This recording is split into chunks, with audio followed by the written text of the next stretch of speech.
Welcome, in front of me is ACER TravelMate P2, and in this video I will show you how to rotate screen on this laptop.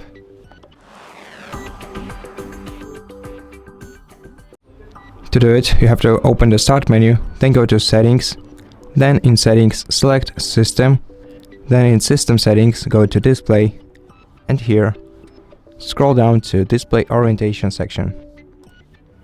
Change it from Landscape to any orientation that you need. For example, if we select Portrait, we'll have 15 seconds to apply changes or revert them. If you don't do anything within these 15 seconds, the changes will be automatically reverted, so let's skip them. And then if you want to change the orientation back to landscape, you have to expand this list once again and select landscape, then keep changes. And that's it. Thank you for watching this video. If you liked it, consider subscribing to our channel, leave us a like and a comment below, and I'll see you in the next one.